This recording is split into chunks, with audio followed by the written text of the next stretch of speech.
Rhapsody of realities Monday 9 नवंबर 2020 सोमवार। आज rhapsody of realities में जो विषय पास्टर क्रिस ओयाखिलोमे के द्वारा दिया गया है वह है पहला यूहन्ना 5 अध्याय के 4 वचन से लेकर। इंग्लिश और हिंदी दोनों भाषाओं में हम ये विषय को अच्छी तरह से समझ लेंगे और हमारे जीवन में इसके आधार से जो भी ज़रूरत है बदलने की या विश्वास में बढ़ाने की वो हम ग्रहण करेंगे। ये पहला यूहन्ना 1 जॉन 5:4 ये वर्स के ऊपर आधारित है। इंग्लिश में ये विषय affirm his truths in faith. Hindi में इसका विषय का अर्थ बनता है विश्वास के साथ सच्चाई को दृढ़ता से बोलो। दृढ़ता से सच्चाई को विश्वास के साथ बोलना है। दृढ़ता से सच्चाई को विश्वास के साथ बोलना है। Affirm his truths in faith। English में ये वर्स इस प्रकार से है For whatsoever is born of God overcometh the world, and this is the victory that overcometh the world, even our faith। पहला यूहन्ना 5 अध्याय का 4 वचन इस विषय के बारे में इस प्रकार से कहता है संसार पर जय पाने वाला कौन है? केवल वह जिसका यह विश्वास है कि यीशु परमेश्वर का पुत्र है। इंग्लिश में ये ऐसा है For whatsoever is born of God overcometh the world, and this is the victory that overcometh the world, even our faith। और यही वचन हिंदी में इस प्रकार से है पहले यूहन्ना का 5 अध्याय का 4 वचन। मैंने 5 वचन पढ़ा था, हम 4 वचन पढ़ना है। क्योंकि जो कुछ परमेश्वर से उत्पन्न हुआ है वह संसार पर जय प्राप्त करता है, और वह विजय जिससे संसार पर जय प्राप्त होती है हमारा विश्वास है। इंग्लिश में 1 जॉन 5 चैप्टर 4 वर्स। हिंदी में पहला यूहन्ना 5 अध्याय 4 वचन। For whatsoever is born of God overcometh the world, and this is the victory that overcometh the world, even our faith। क्योंकि जो कुछ परमेश्वर से उत्पन्न हुआ है वह संसार पर जय प्राप्त करता है, और वह विजय जिससे संसार पर जय प्राप्त होती है हमारा विश्वास है। There is so much negative information in the world today, and this has instilled fear in the hearts of those who are not rooted and grounded in the world। आज के समय में जगत के अंदर इतनी सारी नकारात्मक जानकारियाँ मौजूद है जिसके कारण भय उत्पन्न हुआ है हृदयों के अंदर, उन लोगों के हृदयों के अंदर जिनके हृदय परमेश्वर के वचन में जड़ पकड़े हुए और जमीन बने हुए नहीं है। The Lord Jesus referred to this in Luke 21, 25 and 26 verse when he described some of the signs of the end of the age। प्रभु यीशु मसीह ने इस विषय में यह बात लूका के 21 अध्याय 25 से 26 वचन में लिखा है, जहाँ पर वह इन बातों का वर्णन करता है जो अंत के समय में चिन्ह दिखने वाले हैं। He said, There shall be distress of nations, with perplexity the sea and the waves roaring, men's hearts failing them for fear and for looking after those things which are coming on the earth। In Luke 18:8 he asked, When the Son of Man cometh, shall he find faith on the earth? तो लूका के 21 अध्याय के 25 और 26 वचन में जो वर्णन किया है चिन्ह अंत के समयों का, उसे हम पढ़ेंगे। और फिर उसने लूका के 18 के अध्याय में से 8 वचन में यह भी पूछ लिया, क्या परमेश्वर का इकलौता प्रिय पुत्र जब आएगा तो उसे पृथ्वी पर विश्वास प्राप्त होगा? यह भी उसने पूछ लिया। तो हम देखेंगे लूका के 21 अध्याय 25 और 26 वचन में अंत के समय कौन से चिन्ह वो वर्णन कर रहा है।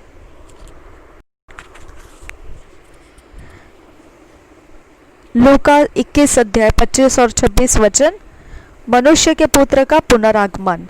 25 वचन, सूरज और चांद और तारों में चिन्ह दिखाई देंगे और पृथ्वी पर देश देश के लोगों को संकट होगा, क्योंकि वे समुद्र की गरजने और लहरों के कोलाहल से घबरा जाएंगे। 26 वचन, भय के कारण और संसार पर आने वाली घटनाओं की बाट देखते देखते लोगों के जी में जी न रहेगा, क्योंकि आकाश की शक्तियां हिलाई जाएगी। और फिर लूका के 18 अध्याय के 8 वचन में वह पूछता है, मैं तुमसे कहता हूं वह तुरंत उनका न्याय चुकाएगा। तो भी मनुष्य का पुत्र जब आएगा तो क्या वह पृथ्वी पर विश्वास पाएगा? You are to stand your ground in faith irrespective of the challenges and hardships in today's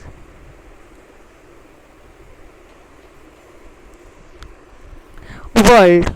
आज की जगत में आपने विश्वास की मजबूती में अपने आप को खड़े रखना है। इसके बावजूद किस प्रकार की चुनौतियां और कष्ट आपके सामना करने के लिए आपके लिए रखी गई है आज के जगत में। Train your faith with the world to prevail against the odds and adversities of life। अपने विश्वास को तैयारी कराइए वचन के द्वारा हर विपरीत और हर प्रकार के विरोध की परिस्थितियों का सामना करने के लिए अपने जीवन में उसके सामने खड़े रहने के लिए। Refuse to give up or give in to the pressures around you। आपके इर्द गिर्द के जो भी दबाव आपके विरोध आते हैं, उस समय आप उस दबाव में अपने आप को मत दीजिए और ना ही उस दबाव के नीचे आप दबिए। Ephesians 6:13 से 16 says, इफिसियों के 6 अध्याय 13 से 16 वचन तक ऐसा बताता है, having done all to stand, stand therefore having your loins girt about with truth, and having on the breastplate of righteousness, and your feet shod with the preparation of the gospel of peace, above all taking the shield of faith, wherewith ye shall be able to quench all the fiery darts of the wicked। इफिसियों के 6 अध्याय का 13 से 16 वचन कहता है, इसलिए परमेश्वर के सारे हथियार बांध लो कि तुम बुरे दिन में सामना कर सको और सब कुछ पूरा करके स्थिर रह सको। इसलिए सत्य से अपनी कमर कसकर और धार्मिकता की झिलम पहनकर और पांवों में मेल के सुसमाचार की तैयारी के जूते पहनकर और इन सब के साथ विश्वास की ढाल लेकर स्थिर रहो, जिससे तुम उस दुष्ट के सब जलते हुए तीरों को बुझा सको। Keep your switch of faith turned on by staying your mind on the word. अपने विश्वास को सदा लगातार आप खुलकर चलाते रहिए ताकि आपका मन जो है परमेश्वर के वचन के ऊपर ठहरा कर विश्वास को आप निरंतर चलाते रहिए. When Satan throws the dart of fear at you, refuse it, because the greater one lives in you. जब शैतान आपके विरोध में जो भी डर के तीर फेंकता है उसे विरोध कीजिए, इनकार कर दीजिए, स्वीकारो मत उसे, क्योंकि सबसे सामर्थी जो है वो आपके जीवन में रहता है. It makes no difference that the world is experiencing severe economic slump as a result of the recent global crisis. You are the seed of Abraham. कोई फर्क नहीं पड़ता है जगत के अंदर जो अनुभव किए जा रहे हैं, जो एक प्रकार के आर्थिक गिरने की जो स्थितियां हैं, उस गिरने की स्थितियों की जो अवस्था है उसके नतीजे सारे विश्व भर परेशानियों को ला रहे हैं. आपको उससे कोई परवाह नहीं करना है क्योंकि आप अब्राहम के बीज हो.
You are a joint heir with Christ.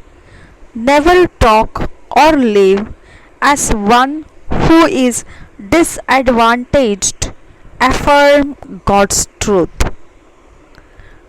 आप जो है वह संगी वारिस है मसीह के संग। कभी भी इस प्रकार की बातें मत बोलो या इस प्रकार का जीवन मत जियो जिसको मसीह का कोई लाभ नहीं मिलता हो और व्यर्थ गवाता हो उस संगी वारिस होने की बातों को। ऐसा आप बोलना भी नहीं है और जीना भी नहीं है, बल्कि पूर्ण रूप से दृढ़ता के साथ परमेश्वर के सच्चाई को आपने बोलना और जीना है। The creative power of His word becomes effective once ignited by the faith response from your spirit, bringing about a transformation in your life and situation from glory to glory. Hallelujah.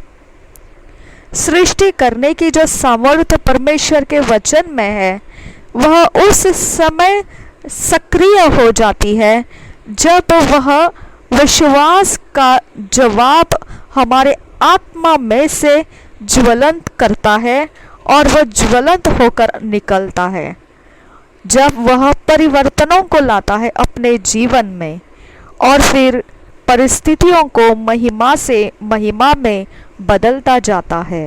Hallelujah. यह सृष्टि का सामर्थ्य है। परमेश्वर का वचन हम में सक्रिय हो जाता है और एक बार अगर वह ज्वलंत हो गया, हमारे विश्वास का जवाब हमारे आत्मा में से निकलने के कारण, तो फिर वह परिवर्तनों को लाना शुरू करता है अपने जीवन में और सारी परिस्थितियों को महिमा से महिमा बनाता हुआ जाता है। हालेलुया। हम कन्फेशन करेंगे। कबूल करते समय हमने इन बातों को ऊंची आवाज़ में बोलना है और पूरे विश्वास के साथ बोलना है। और ये जब हम बोल रहे होते हैं तो इंग्लिश में अगर आप बोलना चाहेंगे तो मेरे साथ इंग्लिश में बोल सकते हैं। अगर आप हिंदी में बोलना चाहते हैं तो मेरे साथ आप हिंदी में भी बोल सकते हैं, लेकिन इसे बोलना है और पूरी दृढ़ता और विश्वास को जोड़कर बोलना है। I am strong in faith and in the grace that's in Christ Jesus. I speak victory, prosperity, health, strength, and courage always.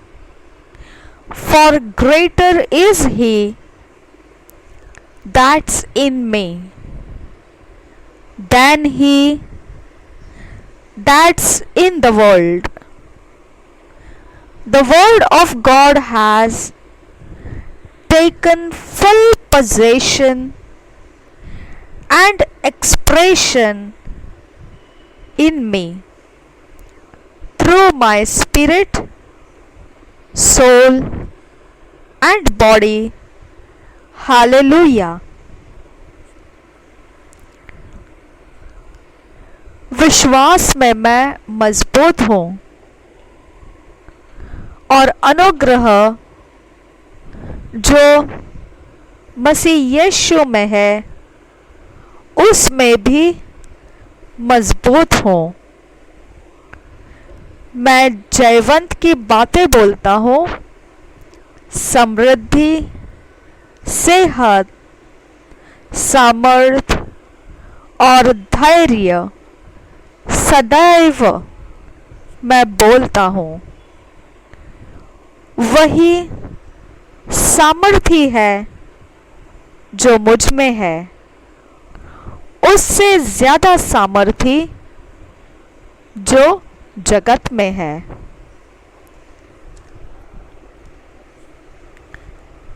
परमेश्वर का शब्द मुझ में संपूर्ण हावी हो चुका है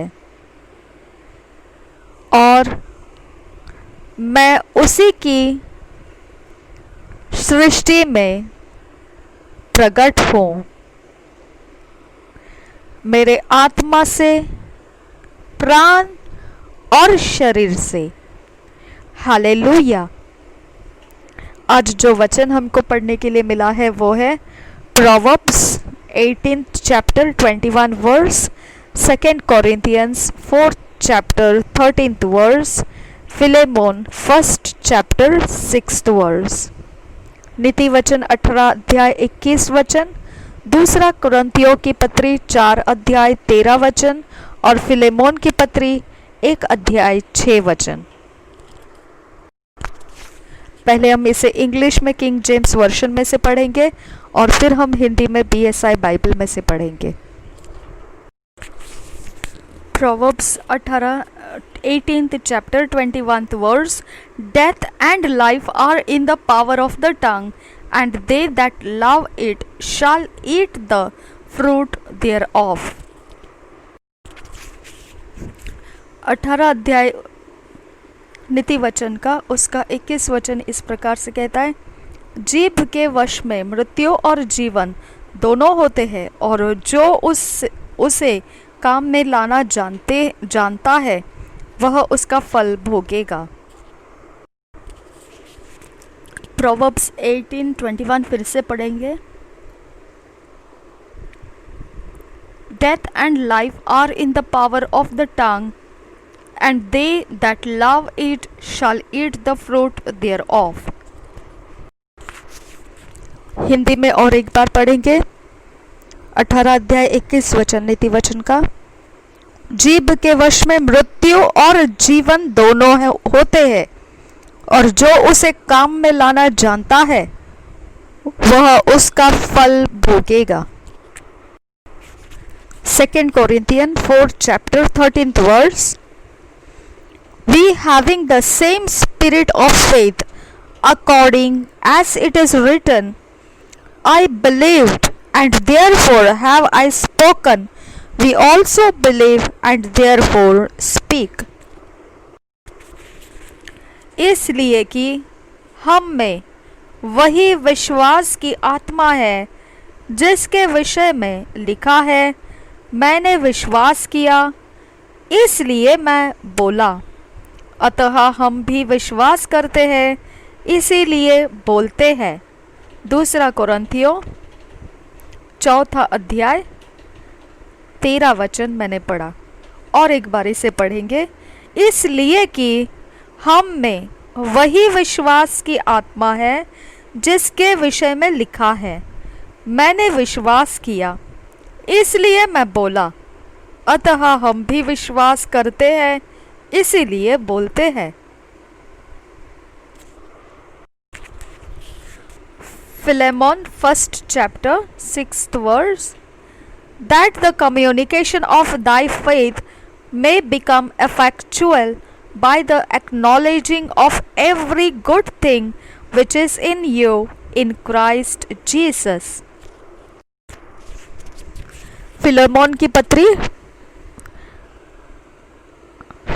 और उसमें पहला अध्याय 6 वचन, मैं प्रार्थना करता हूँ कि विश्वास में तेरा सहभागी होना तुम्हारी सारी भलाई की पहचान में मसीह के लिए प्रभावशाली हो। एक साल के बाइबल रीडिंग प्लान में Hebrews 9th chapter 1 to 10 verse, लैमेंटेशंस 1 chapter and 2 chapter। जो एक साल का बाइबल रीडिंग प्लान है उसमें इब्रानी की पत्री 9 अध्याय 1 से 10 वचन और विलाप गीत 1 अध्याय और 2 अध्याय हम इंग्लिश में किंग जेम्स वर्जन में से पढ़ेंगे और हिंदी में BSI बाइबल में से पढ़ेंगे। हेब्रियस 9th chapter इसका इंट्रोडक्शन है। By the imperfection of the legal sacrifices he sheweth the efficacy of Christ's blood। First verse से पढ़ेंगे।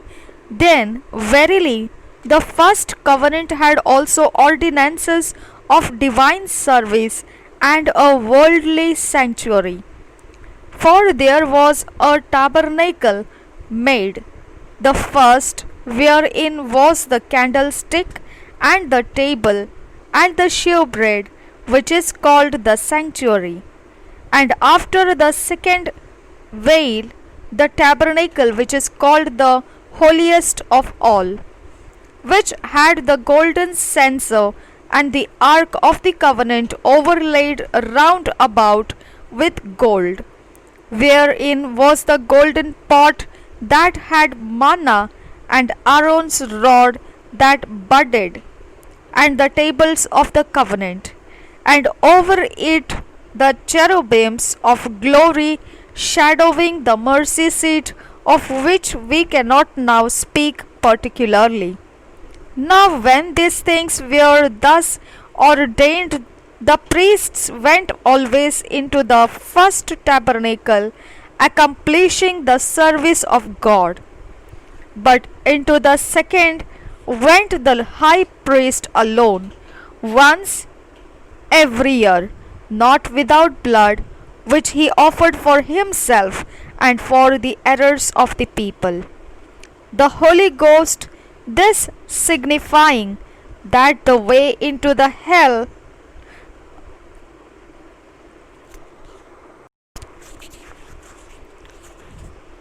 the Holy Ghost, this signifying that the way into the holiest, okay, it's holiest. By mistake मैं word pronunciation गलत किया था.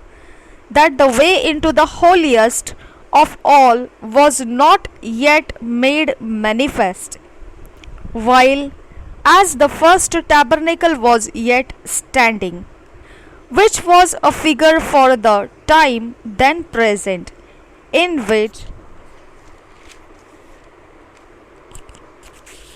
were offered both gifts and sacrifices that could not make him that did the service perfect as pertaining to the conscience, which stood only in meats and drinks and divers washings and carnal ordinances imposes on them until the time of reformation. इब्रानी 9 अध्याय 1 से 10 वचन. पार्थिव तंबू में सेवा. उस पहली वाचा में भी सेवा के नियम थे, और ऐसा पवित्र स्थान था जो इस जगत का था, क्योंकि एक तंबू बनाया गया. पहले तंबू में दीवट और मेज और भेंट की रोटियां थी, और वह पवित्र स्थान कहलाता है. दूसरा, पर्दे के पीछे वह तंबू था जो परम पवित्र स्थान कहलाता है. उसमें सोने की धूपदानी और चारों ओर सोने में मढ़ा हुआ वाचा का संदूक, और इसमें मन्ना से भरा हुआ सोने का मर्तबान, और हारून की छड़ी जिसमें फूल फल आ गए थे, और वाचा की पटियां थी. उसके ऊपर दोनों तेजोमय करूब थे, जो प्रायश्चित के ढकने पर छाया किए हुए थे. इनका एक एक करके वर्णन करने का अभी अवसर नहीं है. ये वस्तुएं इस रीति से तैयार हो चुकी उस पहले तंबू में याजक हर समय प्रवेश करके सेवा के कार्य संपन्न करते हैं, पर दूसरे में केवल महायाजक वर्ष भर में एक ही बार जाता है और बिना लहू लिए नहीं जाता, जिसे वह अपने लिए और लोगों की भूल चूक के लिए चढ़ाता है. इससे पवित्र आत्मा यही दिखाता है कि जब तक पहला तंबू खड़ा है, तब तक पवित्र स्थान का मार्ग प्रकट नहीं हुआ. यह तंबू वर्तमान समय के लिए एक दृष्टांत है, जिसमें ऐसी भेंट और बलिदान चढ़ाए जाते हैं जिनसे आराधना करने वालों के विवेक सिद्ध नहीं हो सकते, क्योंकि वे केवल खाने पीने की वस्तुओं और भांति भांति के स्नान विधि के आधार पर शारीरिक नियम है, जो सुधार के समय तक के लिए नियुक्त किए गए हैं. Lamentations of Jeremiah first chapter से पढ़ेंगे. Jerusalem's mystery for her sins, she bemoans her afflictions and confesses her sins. How doeth the city sit solitary, that was full of people? How is she become as a willow? She that was great among the nations and princess among the provinces, how is she become tributary? She weepeth sore in the night, and her tears are on her cheeks. Among all her lovers she hath none to comfort her. All her friends have dealt treacherously with her. They are become her enemies. Judah is gone into captivity because of affliction and because of great servitude. She dwelleth among the heathen, she findeth no rest. All her persecutors overtook her between the striates. The ways of a Zion do mourn, because none come to the solemn feasts. All her gates are desolate, her priests sigh, her virgins are afflicted, and she is in bitterness. Her adversaries are the chief, her enemies prosper. For the Lord hath afflicted her for the multitude of her transgressions. Her children are gone into captivity before the enemy. And from the daughter of Zion all her beauty is departed. Her princes are become like harts that find no pasture, and they are gone without strength before the pursuer. Jerusalem remembered, Jerusalem remembered in the days of her affliction and of her miseries all her pleasant things that she had in the days of old. When her people fell into the hand of the enemy, and none did help her, the adversaries saw her, and did mock at her Sabbaths. Jerusalem hath grievously sinned, therefore she is removed. All that honored her despise her, because they have seen her nakedness. Yea, she sigheth and turneth backward. Her filthiness is in her skirts. She remembereth not her last end, therefore she came down wonderfully. She had no comforter. O Lord, behold my affliction, for the enemy hath magnified himself. The adversary hath spread out his hand upon all her pleasant things, for she hath seen that the heathen entered into her sanctuary, whom thou didst her sanctuary, whom thou didst command that they should not enter into thy congregation. All her people sigh, they seek bread. They have given their pleasant things for meat to relieve the souls. See, O Lord, an outsider, for I am become vile. Is it nothing to you, all ye that pass by? Behold and see if there be any sorrow like unto my sorrow, which is done unto me, wherewith the Lord hath afflicted me in the day of his fierce anger. From above hath he sent fire into my bones, and it prevaileth against them. He hath spread a net for my feet. He hath turned me back.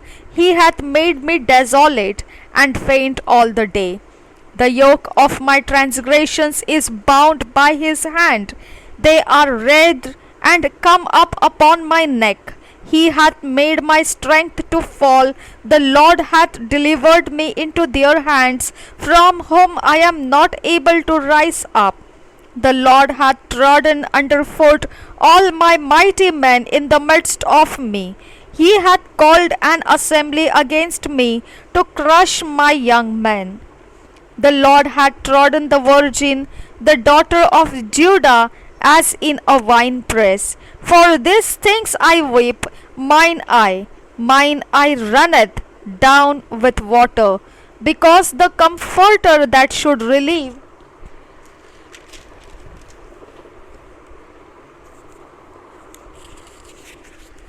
my soul is far from me. My children are desolate because the enemy prevailed. Zion spreadeth forth her hands, and there is none to comfort her. The Lord hath commanded concerning Jacob that his adversaries should be round about him. Jerusalem is as a menstruous woman among them. The Lord is righteous, for I have rebelled against his commandment. Hear, I pray you, all people, and behold my sorrow. My virgins and my young men are gone into captivity. I called for my lovers, but they deceived me. My priests and mine elders gave up the ghost in the city, while they sought their meat to relieve their souls. Behold, O Lord, for I am in distress. My bowels are troubled. Mine heart is turned within me, for I have grievously rebelled. Abroad the sword bereaveth, at home there is as death. They have heard that I sigh, there is some to comfort me. All mine enemies have heard of my trouble. They are glad that thou hast done it.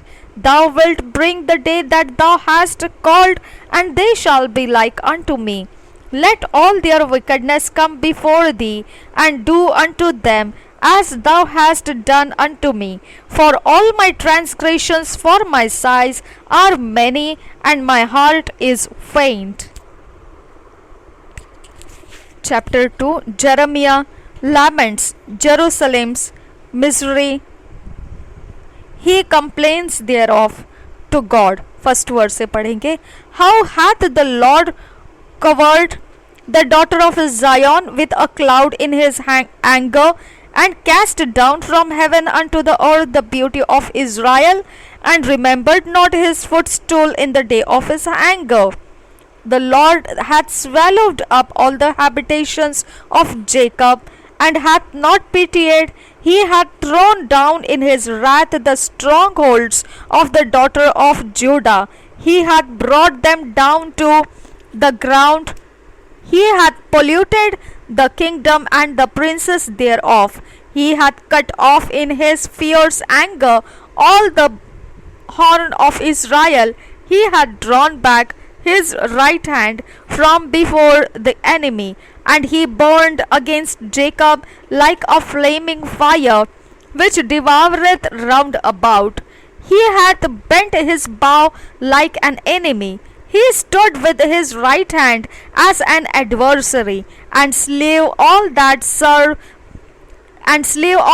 were pleasant to the eye in the tabernacle of the daughter of Zion. He poured out his fury like fire. The Lord was as an enemy. He hath swallowed up Israel. He hath swallowed up all her palaces.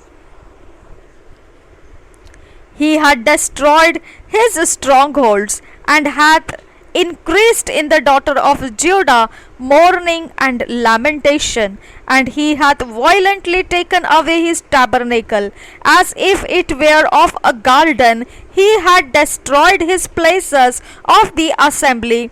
The Lord hath caused the solemn feasts and Sabbaths to be forgotten in Zion, and hath despised in the indignation of his anger the king and the priest.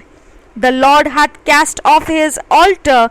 He hath abhorred his sanctuary. He hath given up into the hand of the enemy the walls of her palaces. They have made a noise in the house of the Lord, as in the day of a solemn feast. The Lord hath purposed to destroy the wall of the daughter of Zion. He hath stretched out a line. He hath not withdrawn his hand from destroying. Therefore he made the rampart and the wall to lament. They languished together.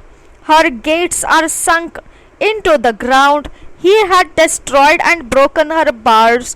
Her king and her princes are among the Gentiles.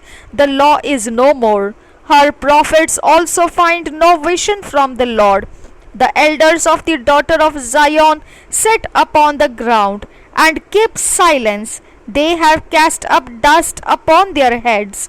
They have girded themselves with the sackcloth. The virgins of Jerusalem hang down their heads to the ground.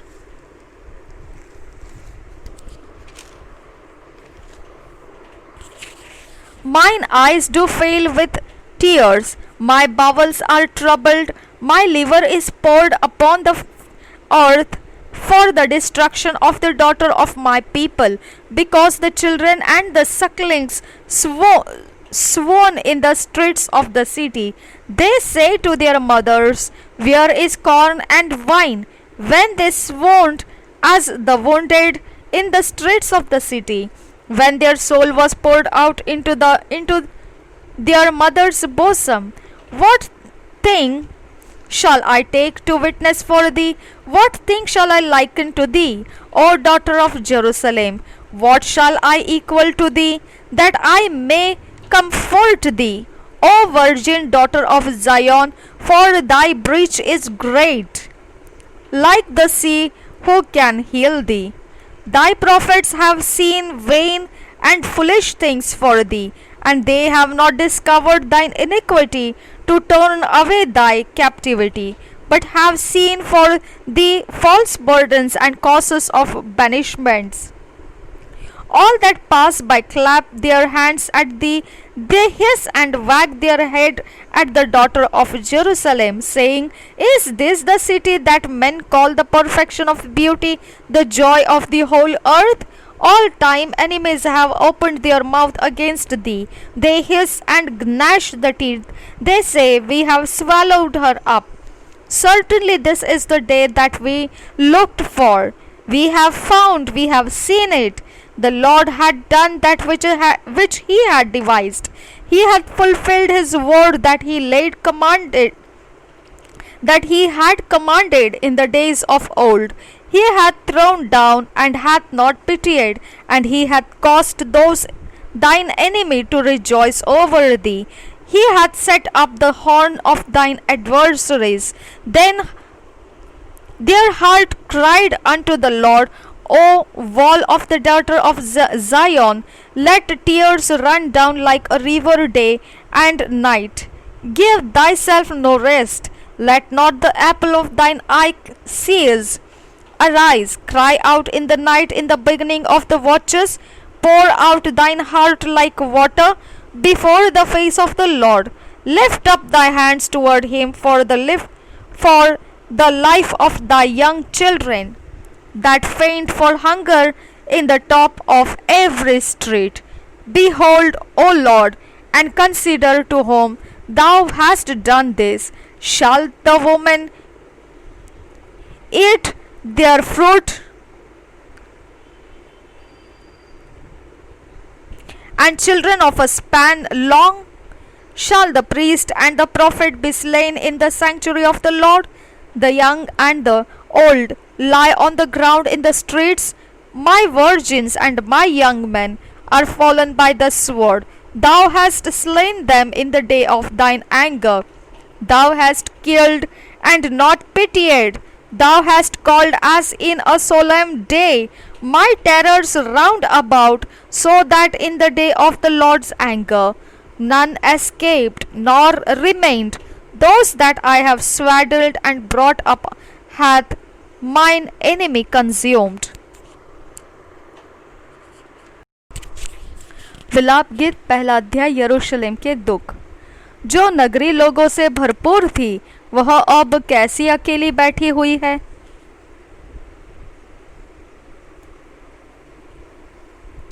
वह क्यों एक विधवा के समान बन गई। वह जो जातियों की दृष्टि में महान और प्रांतों में रानी थी, अब क्यों कर देने वाली हो गई है। रात को वह फुट फुट कर रोती है, उसके आंसू गालों पर ढलकते हैं। उसके सब यारों में से अब कोई उसे शांति नहीं देता। उसके सब मित्रों ने उससे विश्वासघात किया और उसके शत्रु बन गए हैं। यहूदा दुख और कठिन दासत्व से बचने के लिए परदेश चली गई, परंतु अन्य जातियों में रहती हुई वह चैन नहीं पाती। उसके सब खदेड़ने वालों ने उसकी सकेती में उसे पकड़ लिया है।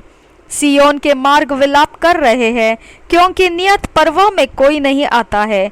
उसके सब फाटक सुनसान पड़े हैं, उसके याजक कराहते हैं। उसकी कुमारियां शोकित है और वह आप कठिन दुख भोग रही है।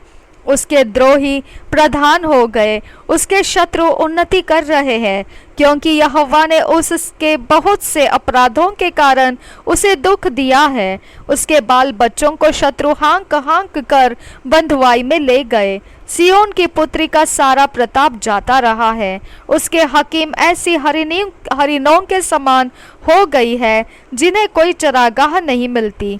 वे खदेड़ने वालों के सामने से बलहीन होकर भागते हैं। यरूशलेम ने इन दुख भरे और संकट के दिनों में, जब उसके लोग द्रोहियों के हाथ में पड़े और उसका कोई सहायक न रहा, तब अपनी सब मन भावनी वस्तुओं को जो प्राचीन काल से उसकी थी स्मरण किया है।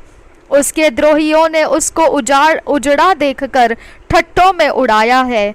यरूशलेम ने बड़ा पाप किया, इसलिए वह अशुद्ध स्त्री सी हो गई है। जितने उसका आदर करते थे वे उसका निरादर करते हैं, क्योंकि उन्होंने उसकी नंगाई देखी है। हाँ, वह कराहती हुई मुंह फेर लेती है, उसकी अशुद्धता उसके वस्त्र पर है। उसने अपने अंत का स्मरण न रखा, इसलिए वह भयंकर रीति से गिराई गई और कोई उसे शांति नहीं देता है। हे यहोवा, मेरे दुख पर दृष्टि कर, क्योंकि शत्रु मेरे विरुद्ध सफल हुआ है। द्रोहियों ने उसके सब मन भावनी वस्तुओं पर हाथ बढ़ाया है। हाँ, अन्य जातियों को, जिनके विषय में तूने आज्ञा दी थी कि वे तेरी सभा में भागी न होने पाएंगे, उनको उसने तेरे पवित्र स्थान में घुसा हुआ देखा है। उसके सब निवासी कराहते हुए भोजन वस्तु ढूंढ रहे हैं। उन्होंने अपना प्राण बचाने के लिए अपनी मन भावनी वस्तुएं बेचकर भोजन मोल लिया है। हे यहोवा, दृष्टि कर और ध्यान से देख, क्योंकि मैं तुच्छ हो गई हूँ। हे सब बटोहियों, क्या तुम्हें इस बात की कुछ भी चिंता नहीं? दृष्टि करके देखो, क्या मेरे दुख से बढ़कर कोई और पीड़ा है जो यहोवा ने अपने क्रोध के दिन मुझ पर डाल दी है? उसने ऊपर से मेरी हड्डियों में आग लगाई है और वे उसमें भस्म हो गई। उसने मेरे पैरों के लिए जाल लगाया और मुझको उल्टा लौटा दिया है। उसने ऐसा किया कि मैं त्यागी हुई सी और रोग से लगातार निर्बल रहती हूँ। उसने जुए की रस्सियों के समान मेरे अपराधों को अपने हाथ से कसा है। उसने उन्हें बटकर मेरी गर्दन पर चढ़ाया और मेरा बल घटा दिया है। जिनका मैं सामना भी नहीं कर सकती, उन्हीं के वश में यहोवा ने मुझे कर दिया है।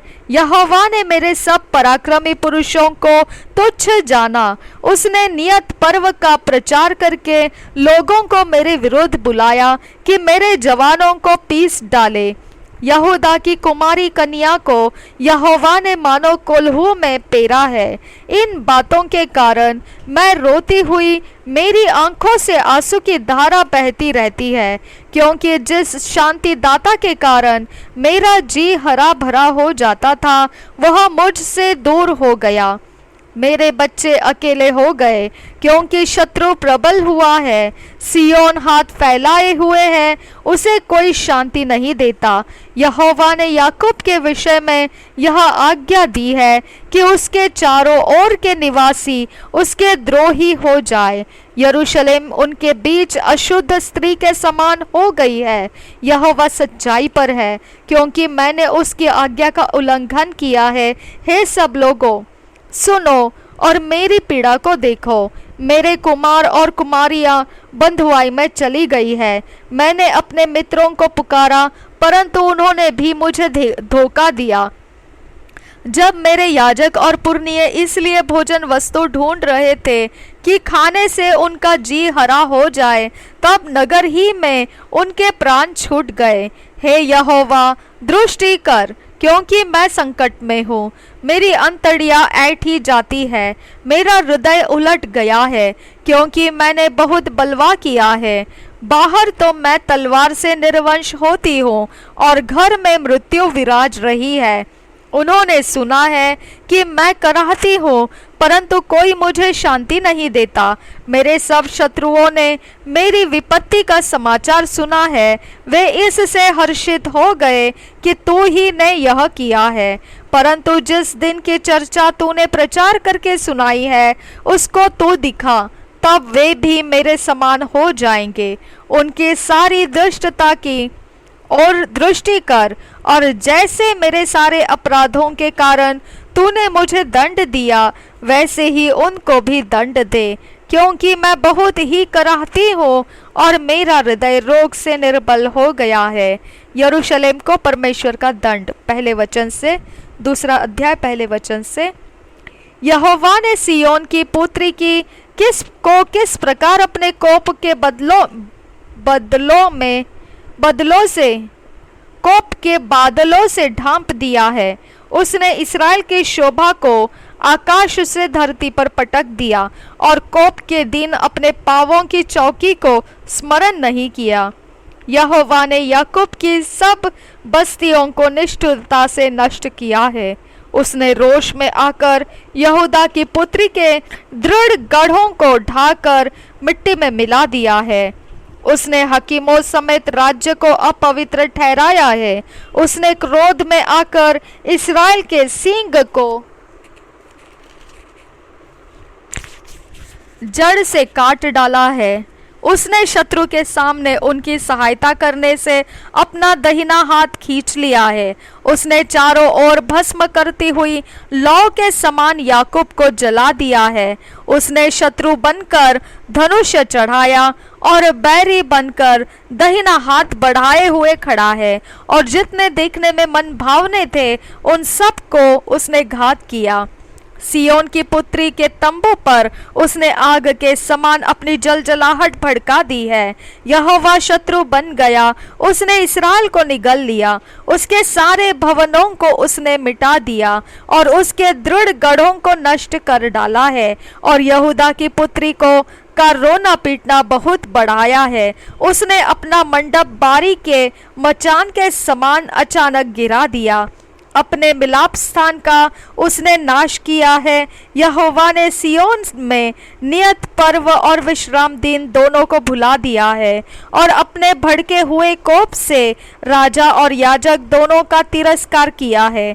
यहोवा ने अपनी वेदी मन से उतार दी और अपना पवित्र स्थान अपमान के साथ तज दिया है। उसके भवनों की दीवारों को उसने शत्रुओं के वश में कर दिया। यहोवा के भवन में उन्होंने ऐसा कोलाहल मचाया कि मानो नियत पर्व का दिन हो। यहोवा ने सियोन की कुमारी की शहर पनाह तोड़ डालने की ठान ली थी। उसने डोरी डाली और अपना हाथ उसे नष्ट करने से नहीं खींचा। उसने किले और शहरपनाह दोनों से विलाप करवाया। वे दोनों एक साथ गिराए गए हैं। उसके फाटक भूमि में धंस गए हैं। उनके बेड़ों को उसने तोड़कर नष्ट किया। उसके राजा और हकीम अन्य जातियों में रहने के कारण व्यवस्था रहित हो गए हैं, और उसके भविष्यद्वक्ता यहोवा से दर्शन नहीं पाते हैं। सियोन की पुत्री के पुरनिये भूमि पर चुपचाप बैठे हैं। उन्होंने अपने सिर पर धूल उड़ाई और ठाठ का फेटा बांधा है। यरूशलेम की कुमारियों ने अपना अपना सिर भूमि तक झुकाया है। मेरी आंखें आंसू बहाते बहाते धुंधली पड़ गई है। मेरी अंतड़ियां ऐंठी जाती है। मेरे लोगों की पुत्री के विनाश के कारण मेरा कलेजा फट गया है, क्योंकि बच्चे वरन दूध पीते बच्चे भी नगर के चौकों में मूर्छित होते हैं। वे अपनी अपनी माता से रोकर कहते हैं, अन्न और दाखमधु कहाँ है? वे नगर के चौकों में घायल किए हुए मनुष्य के समान मूर्छित होकर अपने प्राण अपनी अपनी माता की गोद में छोड़ते हैं। हे यरूशलेम की पुत्री, मैं तुझसे क्या कहूँ? मैं तेरी उपमा किससे दूँ? हे सियोन की कुमारी कन्या, मैं कौन सी वस्तु तेरे समान ठहरा कर तुझे शांति दूँ? क्योंकि तेरा दुख समुद्र सा अपार है, तुझे कौन चंगा कर सकता है। तेरे भविष्यद्वक्ताओं ने दर्शन का दावा करके तुझसे व्यर्थ और मूर्खता की बातें कही है। उन्होंने तेरा अधर्म प्रकट नहीं किया, नहीं तो तेरी बंधुआई न होने पाती, परंतु उन्होंने तुझे व्यर्थ के और झूठे वचन बताए, जो तेरे लिए देश से निकाल दिए जाने का कारण हुए। सब बटोही तुझ पर ताली बजाते हैं। वे यरूशलेम की पुत्री पर यह कहकर ताली बजाते और सिर हिलाते हैं, क्या यह वही नगरी है जिसे परम सुंदरी और सारी पृथ्वी के हर्ष का कारण कहते थे। तेरे सब शत्रुओं ने तुझ पर मुंह पसारा है। वे ताली बजाते और दांत पीसते हैं। वे कहते हैं, हम उसे निगल गए हैं। जिस दिन की बाट हम जोहते थे वह यही है, वह हमको मिल गया, हम उसको देख चुके हैं। यहोवा ने जो कुछ ठान लिया था वही किया भी है। जो वचन वह प्राचीन काल से कहता आया है वही उसने पूरा भी किया है। उसने निष्ठुरता से तुझे ढा दिया है। उसने शत्रुओं को तुझ पर आनंदित किया और तेरे द्रोहियों के सींग को ऊंचा किया है। वे प्रभु की ओर तन मन से पुकारते हैं, हे सियोन की कुमारी की शहरपनाह, अपने आंसू रात दिन नदी के समान बहाती रहे, तनिक भी विश्राम न ले। न तेरी आंख की पुतली चैन ले। रात के हर पहर के आरंभ में उठकर चिल्लाया कर, प्रभु के सम्मुख अपने मन की बातों को धारा के समान उंडेल। तेरे बाल बच्चे जो हर एक सड़क के सिरे पर भूख के कारण मूर्छित हो रहे हैं, उनके प्राण के निमित्त अपने हाथ उसकी ओर फैला।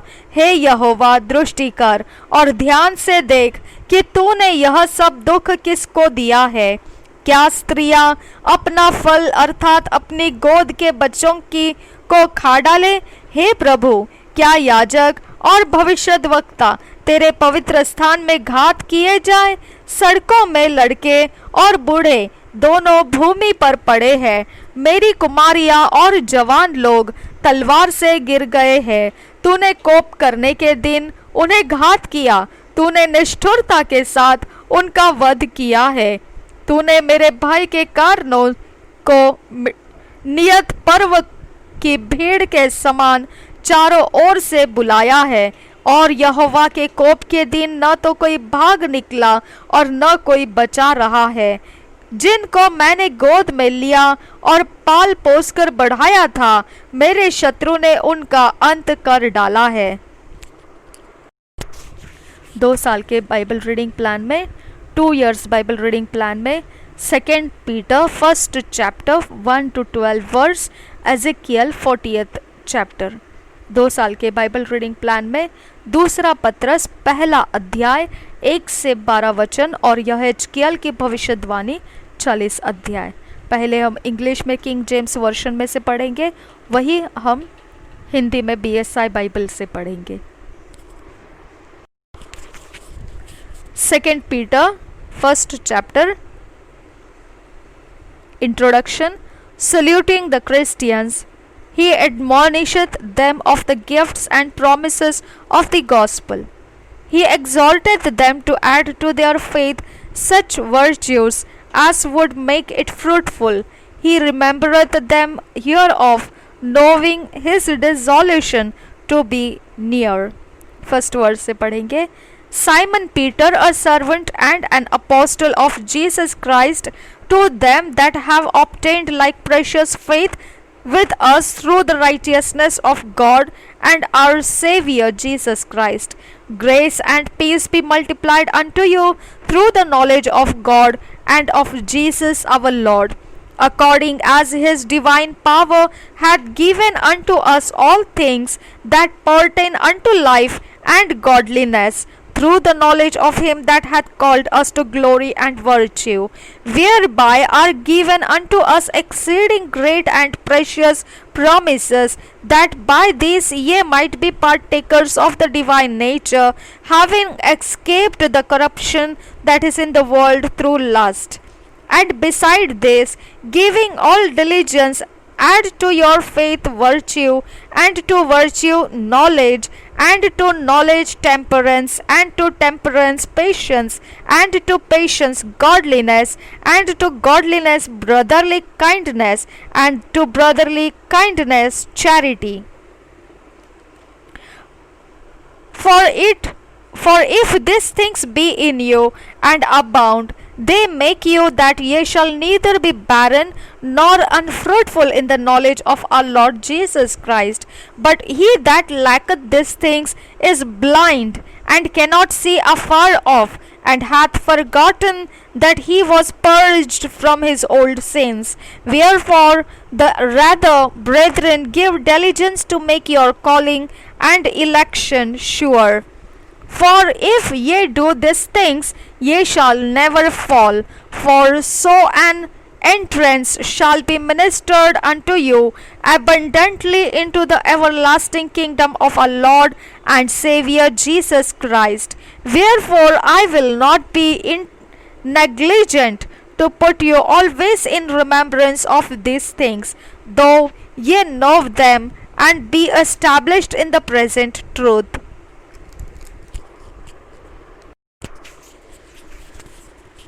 दूसरा पत्रस पहला अध्याय 1 से 12 वचन। अभिवादन पहले वचन से पढ़ेंगे। शमौन पत्रस की ओर से, जो यीशु मसीह का दास और प्रेरित है, उन लोगों के नाम जिन्होंने हमारे परमेश्वर और उद्धारकर्ता यीशु मसीह की धार्मिकता के द्वारा हमारे समान बहुमूल्य विश्वास प्राप्त किया है, परमेश्वर की और हमारे प्रभु यीशु की पहचान के द्वारा अनुग्रह और शांति तुम में बहुतायत से बढ़ती जाए। ईश्वरीय बुलाहट और चुनाव 3 वचन से आगे।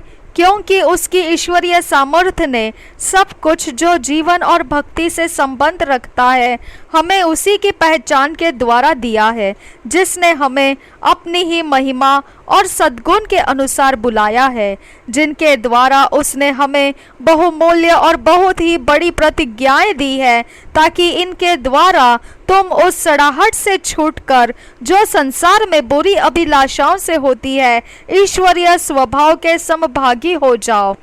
इसी कारण तुम सब प्रकार का यत्न करके अपने विश्वास पर सद्गुण, और सद्गुण पर समझ, और समझ पर संयम, और संयम पर धीरज, और धीरज पर भक्ति, और भक्ति पर भाईचारे की प्रीति, और भाईचारे की प्रीति पर प्रेम बढ़ाते जाओ। क्योंकि यदि ये बातें तुम में वर्तमान रहे और बढ़ती जाए, तो तुम्हें हमारे प्रभु यीशु मसीह की पहचान में निकम्मे और निष्फल न होने देगी। क्योंकि जिसमें ये बातें नहीं, वह अंधा है और धुंधला देखता है, और अपने पिछले पापों से धुलकर शुद्ध होने को भूल बैठा है। इस कारण हे भाइयों, अपने बुलाए जाने और चुन लिए जाने को सिद्ध करने का भली भांति यत्न करते जाओ, क्योंकि यदि ऐसा करोगे तो कभी भी ठोकर न खाओगे, वरन इस रीति से तुम हमारे प्रभु और उद्धारकर्ता यीशु मसीह के अनंत राज्य में बड़े आदर के साथ प्रवेश करने पाओगे। इसलिए पत्रस का अंतिम समय, इसलिए यद्यपि तुम ये बातें जानते हो और जो सत्य वचन तुम्हें मिला है उसमें बने रहते हो, तो भी मैं तुम्हें इन बातों की सुधि दिलाने को सर्वदा तैयार रहूंगा। Ezekiel 40 chapter. Time, manner and end of Ezekiel's vision.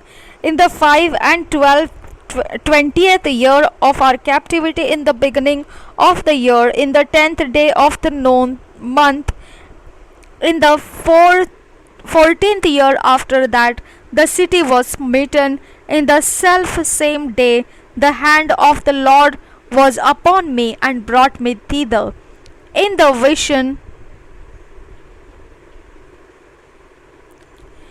visions of God brought he me into the land of Israel, and set me upon a very high mountain, by which was as the frame of a city on the south. And he brought me thither, and behold, there was a man whose appearance was like the appearance of a brazier, with a line of flax in his hand, and a measuring reed, and he stood in the gate.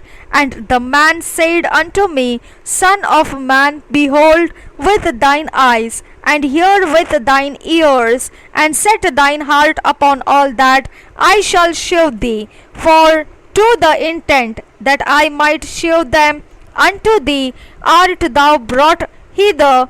Declare all that thou seest to the house of Israel. And behold, a wall on the outside of the house round about, and in the man's hand a measuring reed of 6 cubits long by the cubit, and an hand breadth. So he measured the breadth of the building, 1 reed, and the height 1 reed.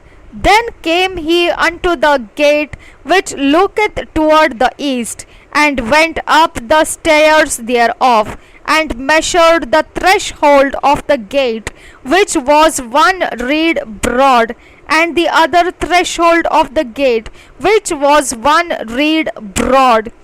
And every little chamber was 1 reed long, and 1 reed broad, and between the little chambers were 5 cubits, and the threshold of the gate by the porch of the gate within was 1 reed. He measured also the porch of the gate within 1 reed. Then measured he the porch of the gate 8 cubits, and the posts thereof 2 cubits. And the porch of the gate was inward, and the little chambers of the gate eastward were 3 on this side, and 3 on that side. They 3 were of 1 measure, and the posts had 1 measure on this side and on that side. And he measured the breadth of the entry of the gate 10 cubits, and length of the gate 13 cubits.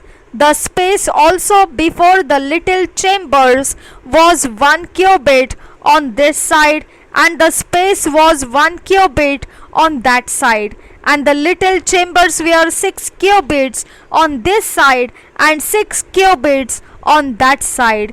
He measured them the gate from the roof of one little chamber to the roof of another. The breadth was 25 cubits, door against door.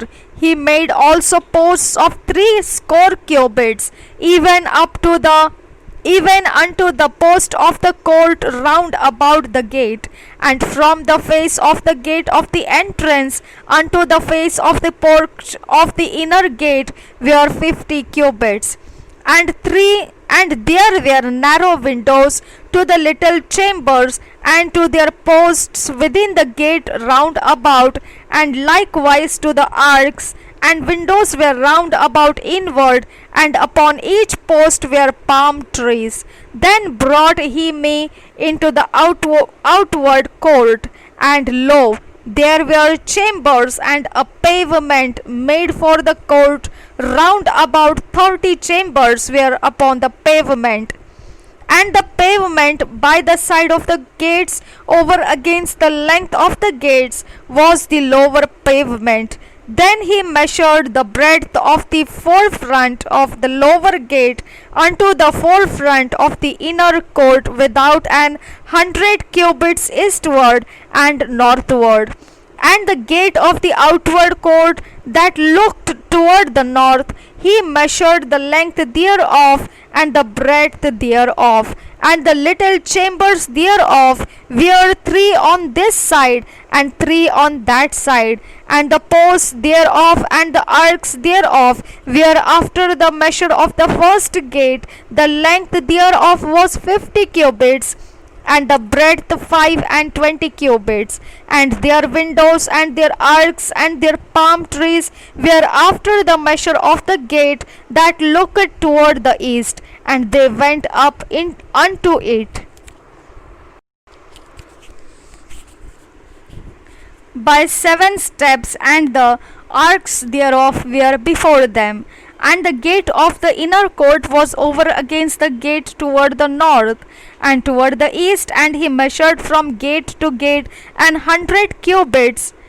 After that he brought me toward the south, and behold, a gate toward the south, and he measured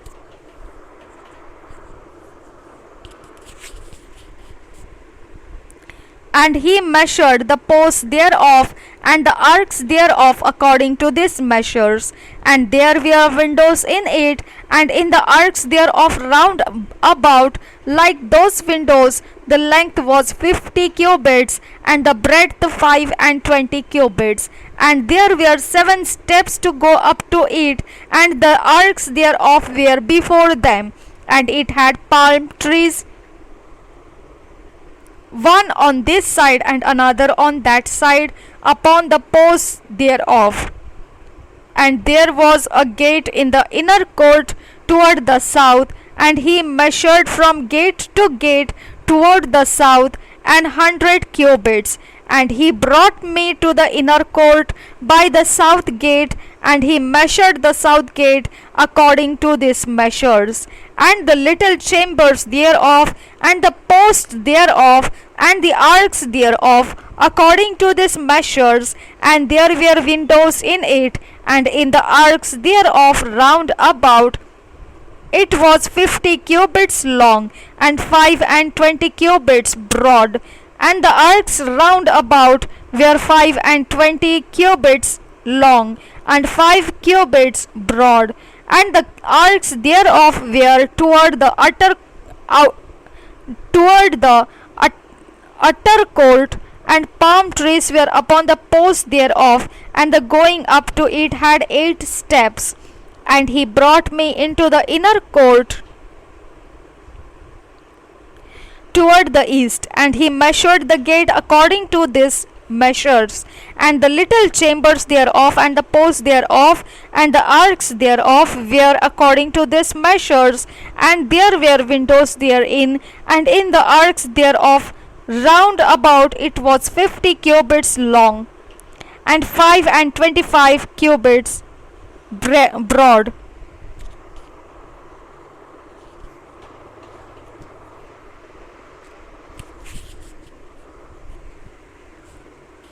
And the arcs thereof were toward the outward court, and palm trees were upon the posts thereof on this side and on that side.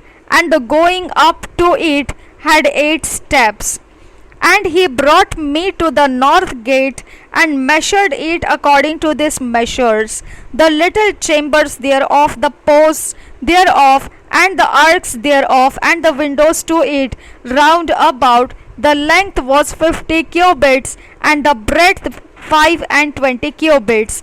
And the posts thereof were toward the utter court, and palm trees were upon the posts thereof on this side and on that side. And the going up to it had 8 steps. And the chambers and the entries thereof were by the posts of the gates, where they washed the burnt offering. And in the porch of the gate were 2 tables on this side, and 2 tables on that side, to slay thereon the burnt offering, and the sin offering, and the trespass offering. And at the side without, as one goeth up to the entry of the north gate, were 2 tables. And on the other side, which was at the porch of the gate, were 2 tables. 4 tables were on this side, and 4 tables on that side. By the side of the gate 8 tables were upon they slew their sacrifices, and the 4 tables were of hewn stone for the burnt offering, of a cubit and an half long, and a cubit and an half broad, and 1 cubit high, whereupon also they laid the instruments wherewith they slew the burnt offering and the sacrifice, and within were hooks an hand broad, fastened round about, and upon the tables was the flesh of the offering. And without the inner gate were the chambers of the singers in the inner court, which was at the side of the north gate, and their prospect was toward the south, one at the side of the east gate, hearing the prospect toward the north. And he said unto me, thus he said unto me, this chamber whose prospect is toward the south is for the priests, the keepers of the charge of the house, and the chamber whose prospect is toward the north is for the priests, the keepers of the charge of the altar. These are the sons of Zadok among the sons of Levi, which come near to the Lord to minister unto him. So he measured the court at 100 cubits long and 100 cubits broad, 4 square, and the altar that was before the house. And he brought me to the porch of the house, and measured each post of the porch 5 cubits on this side, 5 and 5 cubits on that side. And the breadth of the gate was 3 cubits on this side, and 3 cubits on that side. The length of the porch was 20 cubits, and the breadth 11 cubits. And he brought me by the steps whereby they went up to it, and there were pillars by the posts, one on this side and another on that side. यहेजकेल की भविष्यवाणी 40 अध्याय। यहेजकेल का यरूशलेम पहुंचाया जाना। पहले वचन से पढ़ेंगे। हमारी बंधुआई के 25वें वर्ष अर्थात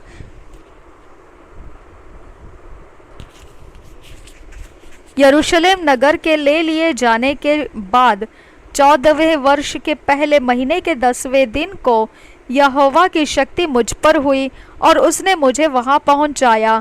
अपने दर्शनों में परमेश्वर ने मुझे इस्राएल के देश में पहुंचाया और वहां एक बहुत ऊंचे पहाड़ पर खड़ा किया, जिस पर दक्षिण की ओर मानो किसी नगर का आकार था।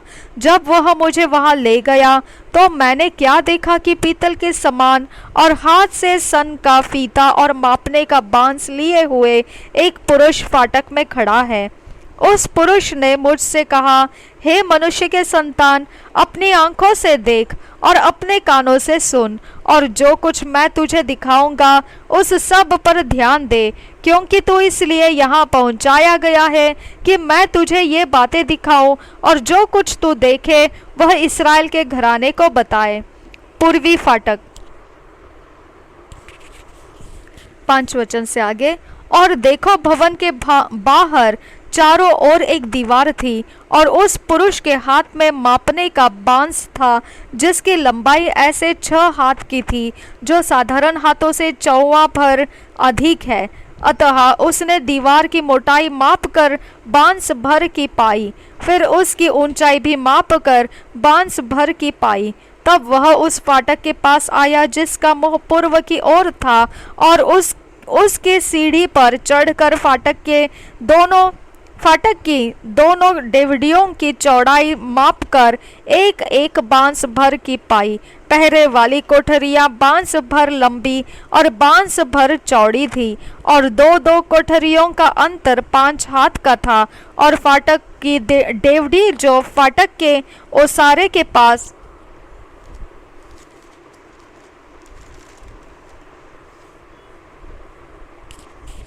भवन की ओर थी, वह भी बांस भर की थी।